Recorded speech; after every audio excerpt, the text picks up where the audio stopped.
pagi semuanya Pak Dirut dan seluruh direksi holding, subholding yang saya hormati, para anggota Komisi 6. Saya tidak banyak Pak Dirut, saya cuma ingin mengingatkan, Bapak harus betul-betul memahami, mencamkan dan melaksanakan asta cita Bapak Presiden Prabowo, khususnya tentang swasembada pangan. Dan Bapak harus mengamalkan betul pasal 33 ayat 2 dan 3 serta TAP MPR nomor 16 tahun 98 tentang politik ekonomi dalam rangka demokrasi ekonomi. Saya tidak bosan-bosannya mengingatkan ini karena Pak Prabowo adalah seorang pemimpin yang telah lahir yang dengan tegas menyatakan tentang ekonomi konstitusi, ekonomi Pancasila. Pak Dirut, sejak reformasi, salah satu komoditi pangan selalu bermasalah minyak goreng. Sawit, minyak goreng adalah cabang produksi yang penting untuk negara. Seharusnya BUMN itu menguasai ini. Ya kalau produksi yang tidak bisa dikuasai karena sudah terlanjur dikuasai oleh swasta, distribusinya harus dikuasai oleh BUMN. Ya. Nah tentu saya mengharapkan Bapak harus menguasai ini, ya, supaya rakyat kita tidak selalu ibu-ibu kita tidak selalu mengalami permasalahan tentang minyak goreng. Kalau bawang putih saya tidak terpersoalkan, ya, karena bawang putih tidak penting untuk negara. Kalau kita tidak makan bawang putih tidak masalah, tapi kalau minyak goreng tidak ada emak-emak itu ribut, ya. Nah ini harusnya dikuasai oleh BUMN, ya. Menurut pikiran saya bahwa minyak goreng itu harus diekspor setelah kebutuhan dalam negeri itu tercukupi, ya, dan harganya dihitung betul negara. Negara yang menentukan berapa keuntungan oleh perusahaan. Dengan harga yang sangat terjangkau oleh rakyat. Bukan perusahaan yang menentukan berapa keuntungan harus mereka dapat, tapi negara. Karena pasal 33 ayat 1, ayat 2 menyatakan begitu. Ya, cabang-cabang perusahaan untuk negara, dikuasai negara dan dimanfaatkan untuk kepentingan rakyat, bukan menyeserahkan rakyat. Itu. Yang kedua, Pak Moses, saya tidak paham apa pertimbangan kementerian menempatkan Bapak di garam itu.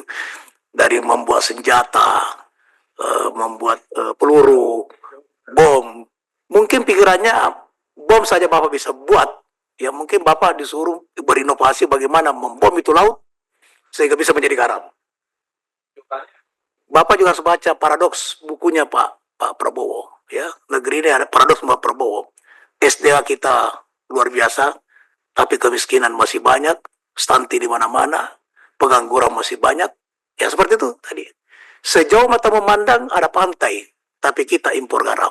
Dan anehnya, yang impor, yang tadi sampaikan, ya, biaya masuknya nol, dan yang impor bukan BUMN, ya, bukan PB Garam, tapi swasta yang kebanyakan impor garam. Nah, ini Pak Dirut, menurut saya Bapak harus menyatakan soal Prabowo, Pak, garam juga harus swasembada, tapi serahkan sama PN Garam.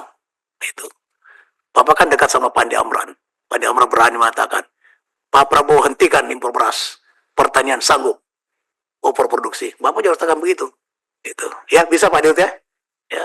Swasembada pangan itu bukan cuma beras, Pak. Termasuk garam, termasuk minyak goreng dan sebagainya. Yang lain begitu. Nah, Bapak sebagai seorang CEO swasta yang punya pengalaman, Bapak tadi katakan Pak Darmadi, tinggal saat yang tugas Bapak yang sangat berat, merubah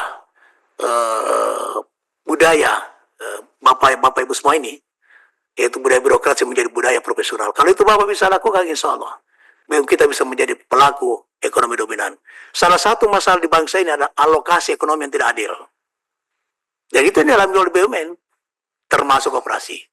Nah Bapak juga tolong baca dan amalkan undang-undang BUMN yang baru, ya nomor 125. Di situ tegas dikatakan BUMN bermitra dengan koperasi. Ya saya mohon maaf pemikir dan penggiat praktisi koperasi, saya mengabdikan diri saya sudah 45 tahun di koperasi, Pak. Nah, jadi tolong Pak Dirut, jangan lupakan koperasi. 98 terjadi krisis, ya, negeri tidak bangkrut karena ada koperasi. Koperasi yang merambah pasar-pasar besar dan pasar modern, tatkala swasta melarikan uangnya ke luar negeri.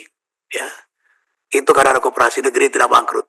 Tapi ketika sudah ada pemulihan ekonomi, koperasi kembali terpinggirkan. Nah, sekarang Pak Dirut, tolong, itu amanah undang-undang nomor 1 tahun 25 tentang BUMN, Salah satu pasal mengatakan, memerintahkan bahwa BUMN harus bermitra dengan operasi baik dalam produksi maupun dalam distribusi. Minyak goreng kalau diserahkan kepada koperasi mudah dikontrol oleh BUMN dan tidak akan terjadi kelangkaan, tidak akan terjadi pemalsuan. Ya, seperti sekarang, ya, harusnya dijual 1 liter, ini Menteri Pertanian mendapatkan itu.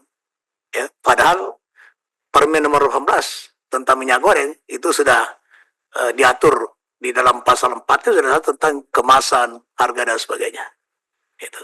Nah itu harapan saya, Pak Dirut, Bapak harus melakukan inovasi, merubah cara berpikir, cara bertindak, dan cara berperilaku daripada seluruh penggiat BUMN. Terima kasih Ibu Ketua. Assalamualaikum warahmatullahi wabarakatuh. Waalaikumsalam warahmatullahi wabarakatuh.